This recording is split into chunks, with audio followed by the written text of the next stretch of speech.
Hello, I'm Morag and welcome to this episode of Sense Making in a Changing World podcast. Join me each week in conversation with leading permaculture and ecological educators, thinkers, activists, authors, designers, and practitioners to explore the kind of thinking and action we need to navigate a positive and regenerative way forward, to myceliate the possibilities, to share ideas of what a thriving and one planet way of life could look like. My guests offer voices of clarity and good common sense. This episode is part of our 5-part Urban Agriculture Month series, and I'm speaking with Naomi Lacey, permaculture community gardener, president of Community Gardens Australia, an organisation I helped to start way back in 1995, and she's recently returned from a 16-week research fellowship exploring national and regional community garden networks in 16 countries in order to bring back inspiration and lessons to apply here in Australia.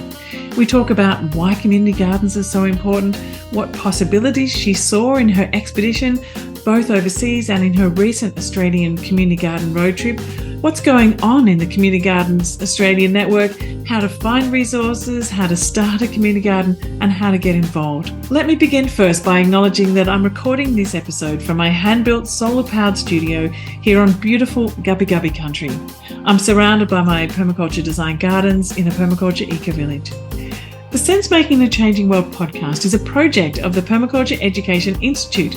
We teach permaculture design, teachers and livelihood skills online to people on 6 continents, who in turn localise and enrich it and find appropriate ways to apply the planet care ethics of earth care, people care and fair share wherever they are. Before I jump in, I'd love to invite you to subscribe to Sense Making the Changing World on your favourite podcast app. And please do leave us a 5-star review and a lovely comment, because it absolutely does help the bots to find this little podcast. All right, let's turn to the conversation with Naomi Lacey. Thank you so very much for joining me today on the Sense Making the Changing World show, Naomi. It's lovely to have you here. Thanks for having me, Morag. It's really a privilege to be here with you. One of the things I really love is that we've both had the same kind of position. One in the Community Gardens Australia, which you are now president of. I was one of the originators of the Australian City Farms and Community Gardens Network, and so we share this passion for community gardens and permaculture. And I wanted to ask you, like, as a starting out question, how did your life in permaculture and community gardens all kind of enmesh and entangle together? Where did you find each other, and how did that happen? Oh, look, I think the original inspiration would have to be with my grandmother and my parents, with their love of gardening, that then evolved into me finding a grassroots magazine on the shelves, I think, of my local library, and starting to read about permaculture and that when I was 10, 11 years old. And it just made sense to me, Morag. It just made sense. And that I just had to keep on following through with that. So, that eventually led to me doing a diploma of permaculture and starting a community garden in conjunction with my local council in Darwin, and enjoying that thoroughly for 10 years. And somewhere in the middle of that, you know how it works in permaculture circles. Somebody who knew somebody gave my phone number to them and said, maybe I might be interested in this committee. And it just evolved. I ended up on the committee of ACF CGN, and next thing I was president, and we changed our name, and the story rolls on. So as it does, and as it should, that's totally how things work. It's totally how my life's worked. Indeed, that's for sure. But I just want to step back into that sort of story that you just shared there, because that journey was similar for me. I, straight out of doing permaculture course, I went right into setting up Northeast Street City Farm, and with a group of friends. And what is it that drew you to be involved in community gardens, as opposed to, a lot of people might come straight out of a community garden and go and do their own place? Like, what was it that drew you to the community garden permaculture space in particular? I'll take that back to my family again, Morag. Very community-minded family. My parents were always involved in community groups through our local church, through the school. Oh gosh, they were involved in everything. So I think, and my grandparents as well. So that's just sort of been a something that I was raised with, that we just get involved in community stuff. So for me, a love of gardening and a love of community, and you put the two of them together and you get a community garden, I'm like, wow, that's just perfect. This ticks all of my boxes. I love this. So that's where my real passion for community garden comes into. I really am very strongly passionate about building community, and I think gardens are a wonderful way of doing that. Yeah, absolutely. So you've been involved in them for quite a long time now, and I wonder if there's any stories that you find yourself sharing about the impact of community gardens, and when you're trying to explain to other people who are not necessarily involved in the community garden world of like why do it, what's the value of community gardens, like stories of the impact in people's lives, story of the impact on how a community shifts, like what does a community garden do to a community, how does it bring community together, how does it in like catalyze that kind of connectivity? Yeah. Usually these days, I'm normally pointing people in the directions of various studies that have been done, submissions that we've put forward to government and things like that really outline some pretty hefty data on the impact that it does actually have. Because they've actually got it there now, hard sort of science, hard evidence that it has a really positive impact on people's mental health. It has a really positive impact on people's physical health, that it does bring people together in community and get them out from outside of the four walls of their house and actively engaging with other community members. That's all there, and we have that evidence base now. So I'm constantly pointing to that evidence base so that people can actually see that data for themselves, because a lot of people are like, oh, sure, it doesn't really do that, does it? Just recently with a submission with regards to the federal inquiry into food security, I had some ministers saying, oh, we can't really find any evidence that says that community gardens contribute to people's food security. And I'm like, well, we put in our submission a number of pieces of evidence that says exactly the opposite. When people can buy a packet of seeds for $1, lettuce seeds, and go and plant 200 lettuces for that $1 instead of paying $4 a head, plus they're doing it in a garden space with other community members, and that it does have a big impact on people's food security. So I think there's so many benefits to people being exposed to and involved in community gardens. And it can be a really powerful experience for people. For some people, it's not such a powerful experience. It's just a nice place to grow food with others, or to go and hang out with the kids on a Saturday morning and give them something to do, and take a couple of extra lemons home, or and a few lettuce leaves and things like that. For others, it's their be all and end all, and their real passion, and they're down at their gardens every day. So yeah, I've just recently visited a number of amazing community gardens all down the east coast of Australia, with some amazing groups that are really, really active and doing some incredible things in their community and involving local schools and other community groups. And yeah, it's just really wonderful to see. And there's some really powerful stuff that happens around community gardens. And I wonder whether you could share with us the links to those reports you're talking about, and we can pop them in the show notes, because I think that's really helpful. Yeah, I think we inherently feel into why they're important and how they're important, and there's multiple dimensions, but having something that can actually back that up, because otherwise it can be seen as a soft solution, whereas it is actually a very rich and wide-ranging solution to multiple issues that we're facing in society, from environmental to social justice to health and poverty, like all different sorts of things we can address through community gardens. And the amount that you've seen recently, you probably just are full. Your cup is full of different examples. So you've just come back from a Churchill Fellowship. Maybe you can just for the listeners who are not maybe Australian, who don't know what a Churchill Fellowship is, maybe you could just tell us a bit what that is first, and what was your inquiry that you headed off to do?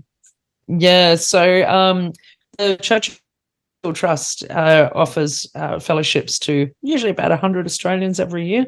They want to go and study any topic that is not available to them to study in Australia. So I wanted to find out how the other community garden networks around the world were operated. We're trying to grow our organisation. There's a lot more demand on our services. So I wanted to go and find out how some of these larger organisations internationally are operating, and take the learnings from that. So I applied for a fellowship, and they thought it was a great idea, which blew me away. And next thing, I was off jet setting and training around the world, having some incredible learning experiences and meeting some amazing people doing some really amazing work. So highly recommend to anybody to apply for a Churchill Fellowship. If there's something you really want to know that's going to contribute more widely and more broadly to the Australian public, apply for a Churchill Fellowship. They're really, really amazing experience, and it's been really life-changing for me. So I was able to visit, I think it was 16 countries in 16 weeks last year, all through the UK and Ireland, Europe and the US as well. And also Singapore. I managed to squeeze Singapore in too. On your way home or on your way back?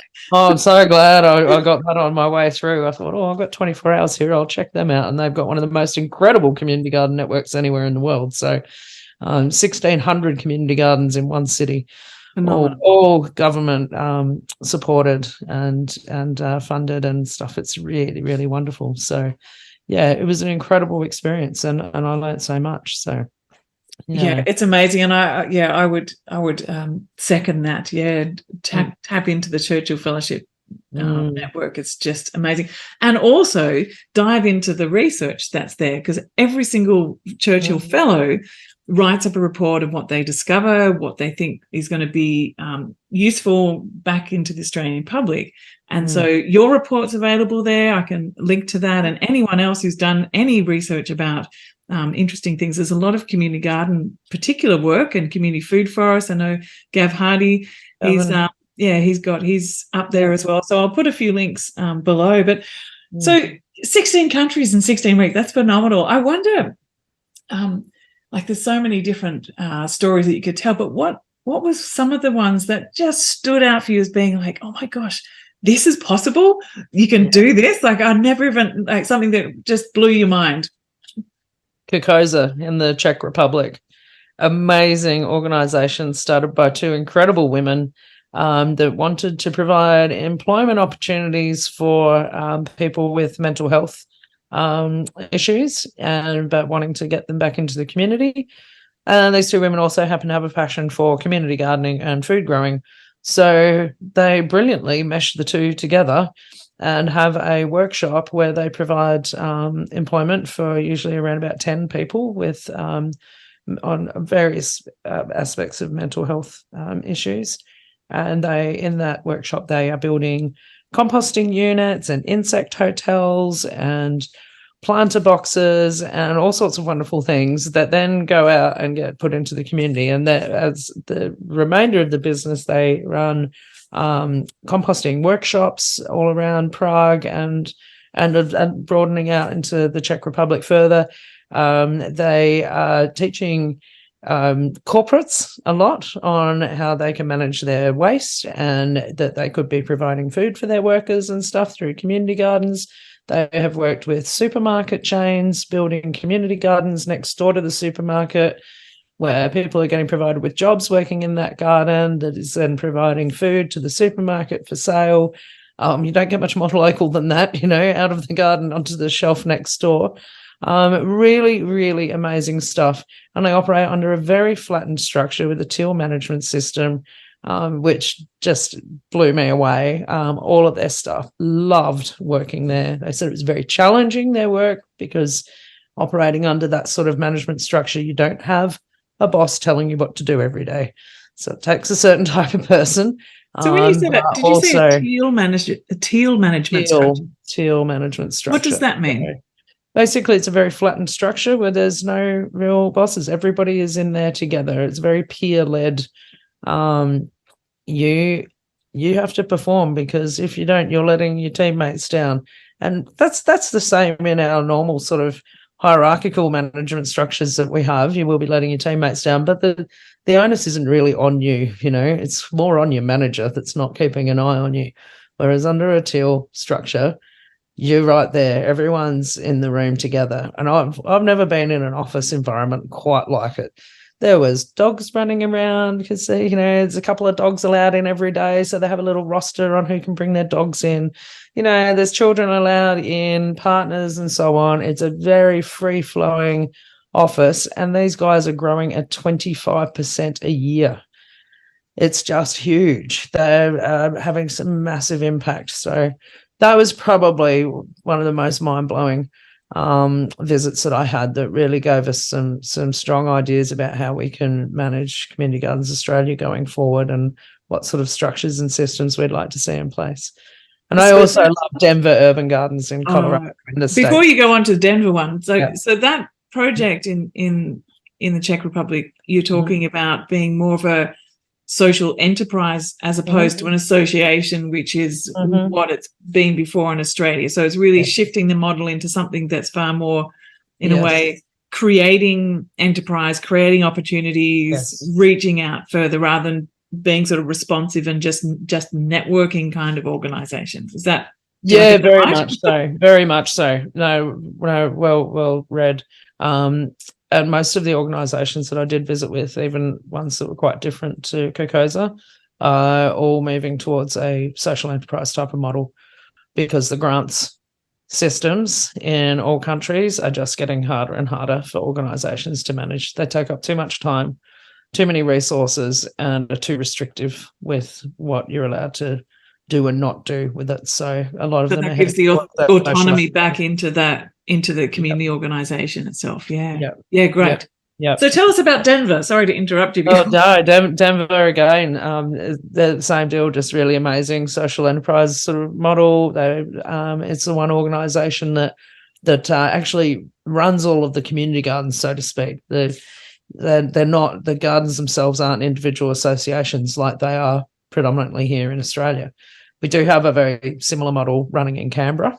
In Australia, there's 12 gardens that operate under the Canberra Organic Growers Society, and that's the same type of model as in Denver. So they've got well over 200 gardens. I can't remember the exact number now, and they manage all of their finances for the garden. So it takes all this pressure off all these volunteers that just want to go and garden together and have a good time.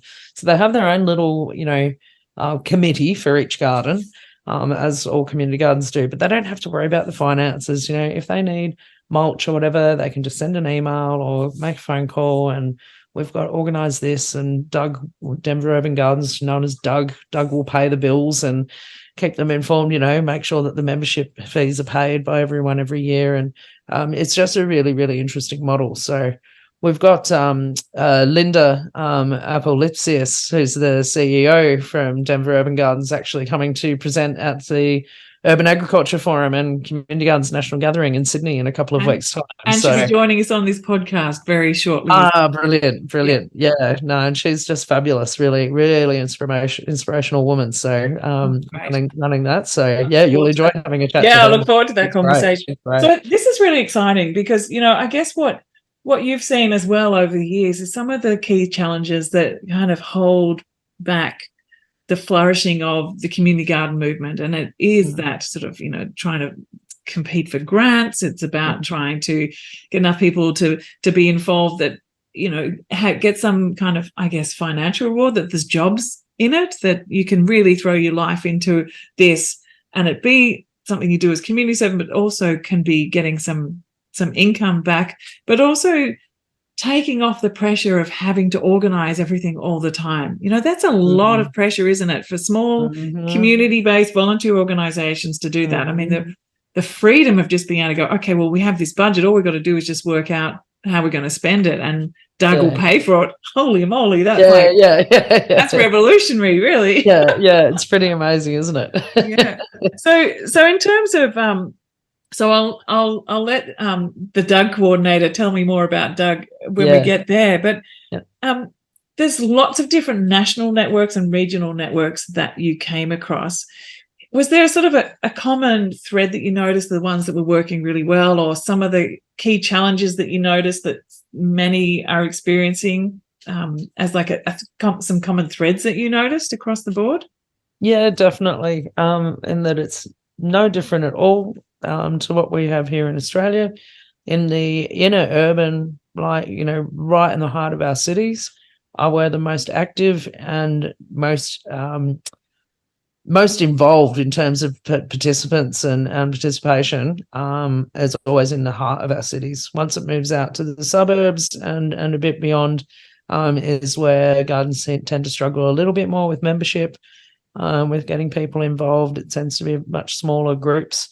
Grants, big issue. Everyone's struggling to find the money to keep themselves above water, head above water. That was a very common thread throughout. And the varying levels of support from local government. So it's the same here in Australia. Some of our local councils are just so wonderfully supportive of community gardens and everything that they stand for. And others can kind of go, well, what's a community garden? So, and it's the same the world over. There is no difference. And I think, well, it's community gardening. It's not really any different from here to, Timbuktu. The fact that people come together as a community group to grow together, that's the bit that doesn't change at all. So, and the experiences of all those groups is pretty similar. And why do you think that they are so much more popular in the inner urban areas as opposed to outside or in a more town-based environment? Is it the age of people? Is it the space? Biggest thing is the space. A lot of people living in the inner urban areas are living in apartments and high-rise blocks, and some of them don't even have a balcony to grow on. So it's, and they might have a love of gardening, but for whatever reason, their life circumstances are dictating that they need to live in an apartment block. And the way that they can get their green activity happening is by popping down to their nearest community garden and being a participant and getting involved in that. And so that's have you noticed a different kind of style of gardens that's an inner and outer areas? Like, I'm just wondering whether the kind of the pattern of the more veggie growing allotments, actually getting my salad greens and my herbs in the inner urban, and something that's more like food foresty, shared, something where people, it's like, oh, I actually just want community. Like, I want to get out of my block into a space where I can have community. Is that I'm making like an assumption here? Is that a pattern that you've noticed, or? There is no pattern. The only pattern with community gardens is that they are as diverse as the communities that create them. Yeah. It's as simple as that. So I think, though, that the vast majority of gardens that are out there now, and certainly newly establishing gardens that are doing a bit of research before they establish, are definitely going with a bit of a hybrid model of there's a whole bunch of shared garden that everybody can participate in, and then there's the individual garden beds that you can rent or hire just to grow food for you and your family, whatever you grow in there. There are definitely some that are 100% communal, that, we just grow together and we share together. And there are others that are 100% individual plots with some communal space. So they might have barbecues and that together, but what you grow on your plot is just for you and your family. But definitely that hybrid sort of model is probably the most prevalent across the board. And it can be, Northey Street's got a combo of the two, doesn't it? Yeah, it didn't originally have individual plots there, plus there's all that communal space. It always started out as a communal space with the notion at the start that there would be eventually some space for that, because no one seemed to really want to do that to begin with.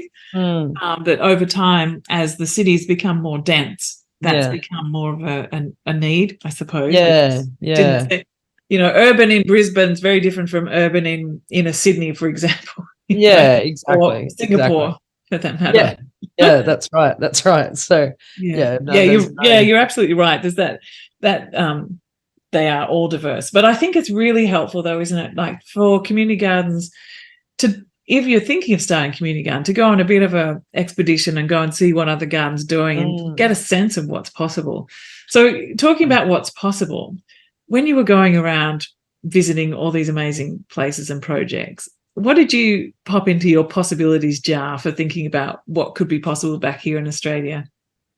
Oh, I wrote a 60-odd page report about it, Morag.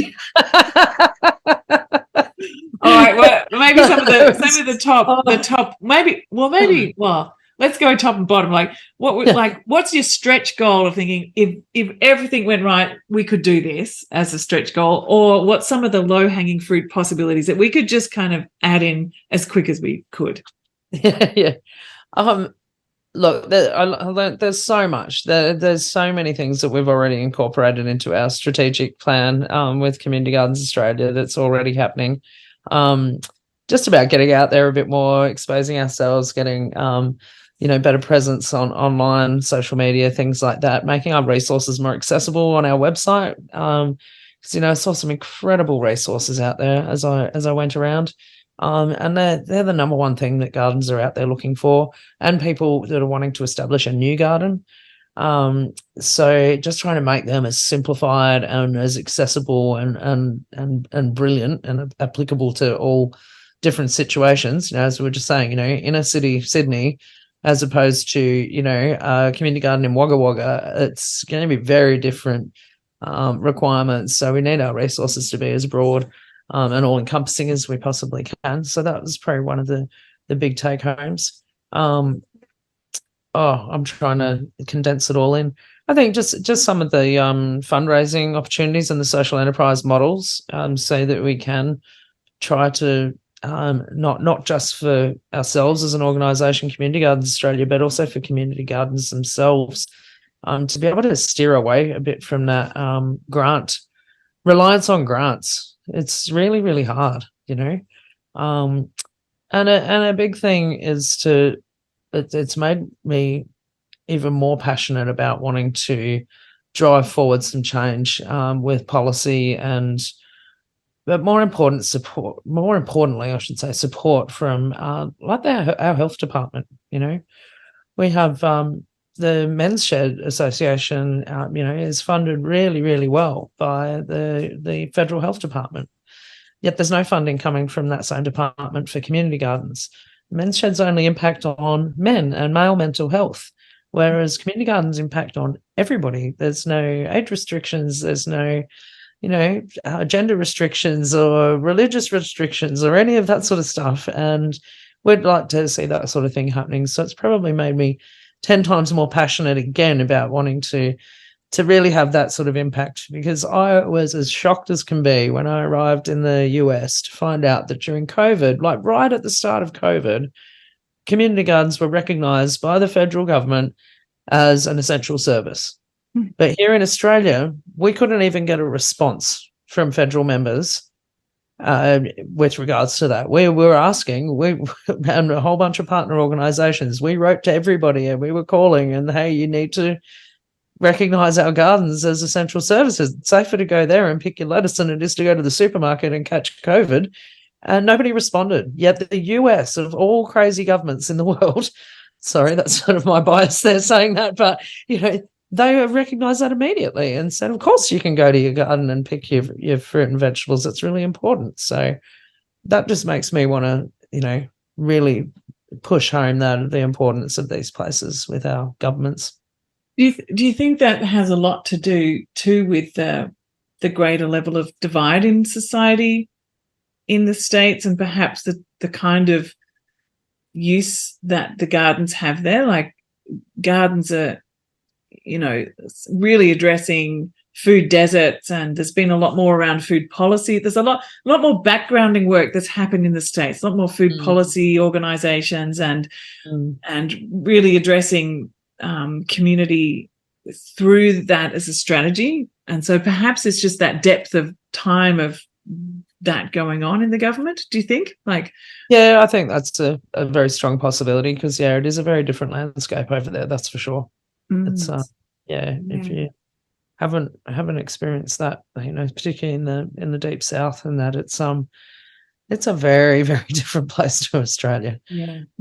On so many fronts. So and their gardens do have quite a substantial impact, to say the very least, on some of the poorest of the poor, and the least recognised in their society. So but it was a bit of an eye opener. I'm like, wow, Yeah. The Yeah. I States mean, got those their stuff messages right. need to We couldn't get it right, but the States got it right. Like, come on, Australia, we've got to like pick up our act here, you know? Yeah. Those That's messages need to terrible. be heard, and so that's why you've just landed in Canberra to live, and Yeah. you've placed yourself there on purpose Yep. to be close to the seat of federal politics in Australia. What's your message to the federal politicians? Well, once I finish unpacking boxes, I'll have a bit more time to focus on that. No, I'd really like just to make contact with some of the pollies here and more so the departmental staff as well, just to see what sort of inroads we can make. As I said before, I'd really love to see the health department funding our organisation and other similar organisations that we do a lot of work with in the same manner that they fund like the Men's Shed Association. I think that's really, really important. So that's sort of a bit of a starting point for me. Are there any other departments that you noticed in other countries that were supporting? So health is obviously coming through as a really strong one, and particularly mental health you've mentioned a number of times. But in your travels, did you see other threads of governmental support that recognise community gardens? Yes, but really on the local government level, Morag, that's more what I was focused on with that. There's only so much you can achieve in the time given with the Churchill Fellowships. And as much as I would have loved to have met with some of the federal politicians and things like that along the way, that takes a hell of a long time to organise all of that. So no, that didn't happen. But yeah, with regards to here and Canberra, I'm really looking forward to just getting back in touch with people like David Pocock, wonderful independent that's doing some incredible work. He's really, really supportive of the urban agriculture space, and just having a chat to him about how we can go about tackling these things. There's potential maybe for Department of Human Services to be, have some interest in this space. They've had some wonderful grant opportunities out recently for getting people with mental health issues more established in the community and involved in community settings. So that's another branch of government that we can head towards and see if we can't make some inroads there as well. So, and the ACT with its new for food and fibre strategy is just like leaps and bounds ahead of the rest of the country with what they're starting to tackle with regards to our food systems and food system policies. So that's going to be really interesting to get in touch with the ACT government side of things as well, and look at what we might be able to do in partnership with them there, because we are very supportive of what they've been doing with this new strategy and how they're moving that forward. So yeah, you're in absolutely the right spot and go along with them on that ride. Yeah, and to be able to land all the things that you've learned, to be in touch with national people, national politicians who can champion this work and help to find inroads into all those different places. I think sounds fantastic. Yeah. So there's coming up soon is the Urban Agriculture Forum in Sydney. And so this podcast is going to be released as part of the Urban Agriculture Month of activities.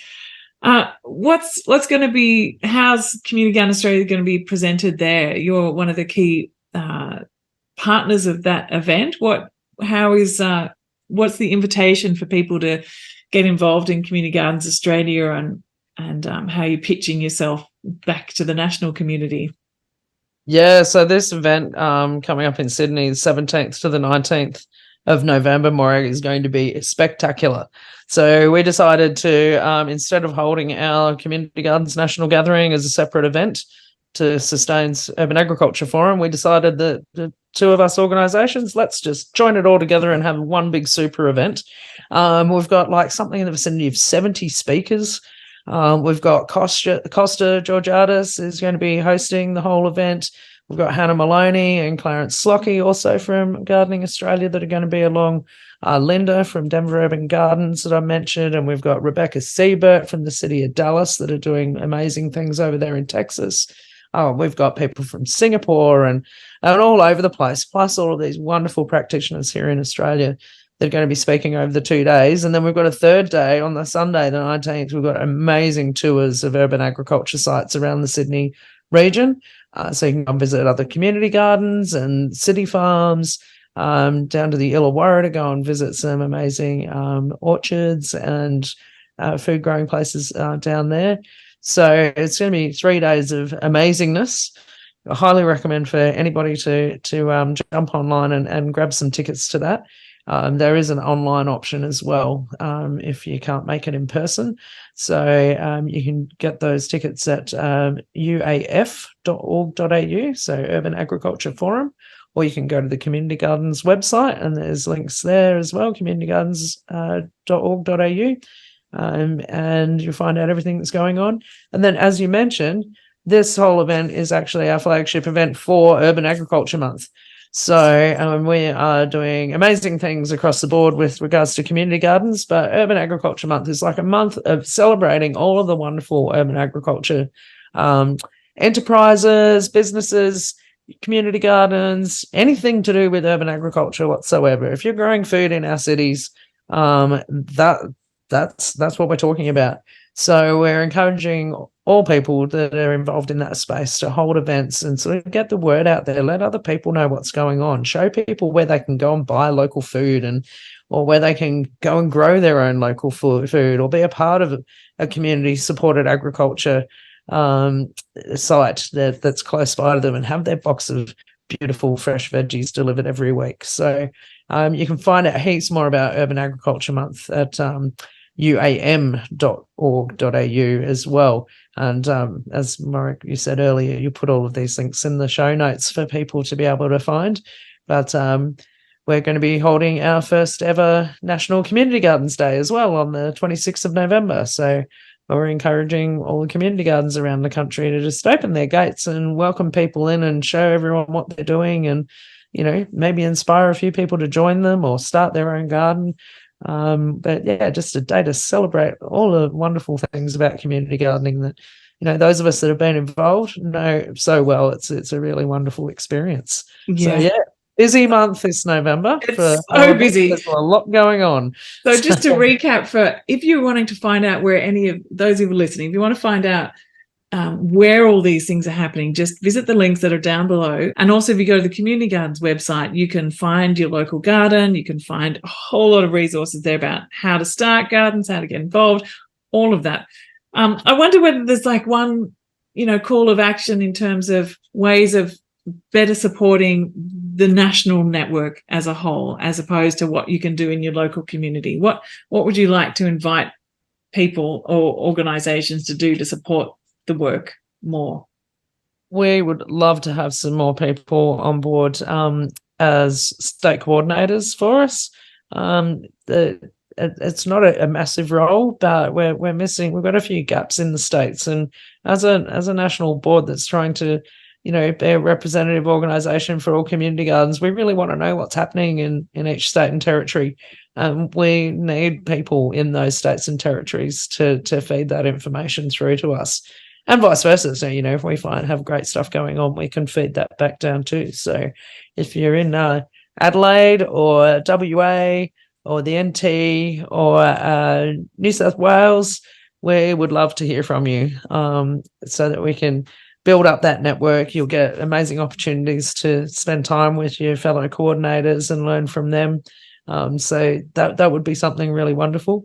If you're in Sydney, we'd be happy to take on a couple more volunteers for the Urban Agriculture Forum, but we're nearly right there. And every community garden everywhere around the country would love to have more people involved. So if it's even just a flicker of interest, jump on our website, find out where your nearest garden is, pop on down and go and, you know, see if it works for you, you know, go and meet the people there and see if that's good, you know, got any appeal at all, and give it a crack. Because and I guess too, if you're always needing that. Yeah. And if you've got a community garden going of any kind, then if you're not in touch or part of the community garden network, I guess get in touch and get listed and get connected as well would be something too. Yeah, exactly. or come on one of our tours in Sydney you get to go around and see multiple community gardens in a day and see if that's your thing, or get some ideas if you're looking at establishing one yourself, come and visit them all. So, but we're always looking for volunteers as an organisation. I'd actually love somebody who likes doing e-newsletters up. If anybody would like to get in touch and share their digital skills on that front, that'd be amazing. So, well, there's an invitation to play. Yeah, we have always got room for more volunteers. So if you have any interest in supporting us in any particular skill set, get in touch, send us an email. What about students who are researching? Like, do you know? Yes. Yeah, definitely. We would love to have some support from those guys. We've got multiple ideas for various research projects, but we also have our annual survey every year that we'll be releasing this November again, towards the end of the month. And we're always looking for students that are willing to do that, pull together all of that data for us and produce a report at the end of it. So great. Yeah. So lots of different ways you think might be of use to us, we would love to hear from you, essentially. And you mentioned, businesses and that sort of stuff. Hey, if there are people out there that want to support us too, please get in touch. We're always looking for sponsors, and it might not be of us as an organisation as a whole. We can put you in touch with your local community garden. You can provide sponsorship for them as well. So with our events and that, we've got some big stuff coming up in the coming 12 to 24 months. So we'd like to be having state gatherings in every state with some tours and stuff attached. So the local community gardens in Victoria or whatever can all come together. That one's already been organised for the Yarra Valley next year. So March, I believe it is. Don't have the dates off the top of my head, but keep an eye out. If those of you in Victoria, that's going to be a great weekend up there in the Yarra Valley. And we'll do the same thing around the country. So, sounds like there's a real spark going on, and it's really alive. Definitely. Yeah. Well, thank you so much for taking the time to share that with me today. Hopefully, we might see you. I'll be there in Sydney as well, and I look forward to popping out to a few of the gardens on the Sunday too, and checking out what's happening locally there. Those who are listening too, if you get a chance to read Naomi's report, it's fantastic. So much inspiration there in terms of all the different projects and places and examples and links and inspiration of what happens next. So if you want to dive deeper, follow that through too, and then get in touch with Community Gardens Australia. Yes, please. And look, thank you, Morag, for having me today. It's been really, really lovely to have a chat. I was telling a friend of mine the other day, I'm like, I can't believe I'm actually going to be doing a podcast with Morag Gamble. Oh my God. I've been reading about this amazing permaculture educator and woman doing amazing things for so many years. And now I get to sit and have a wonderful conversation with you. Wow, so you're doing amazing things. We've got to share each other's stories. That's right. Yeah. No, it's really lovely. So really lovely to do this, and thank you for sharing everything that we're up to with your audience. It's great to be able to let everyone know where we're at and what we're looking at doing going forward, and hope to see a whole bunch of you in Sydney and at our various state gatherings around the country over the coming year or so. Yeah, fantastic. Thanks a lot, Naomi. Thanks, Morag. Thank you for tuning in to this episode of Sense Making in a Changing World. Check out the show notes below to find all the links that Naomi mentioned, and also check the notes for where you can find details about permaculture courses, YouTube, blog, free masterclasses and film clubs, and make sure you're signed up to hear news and updates. And come and join us at the Permaculture Education Institute to learn practical skills for designing and teaching permaculture and making a good livelihood while living a permaculture-inspired, one planet way of life. I look forward to your company next time.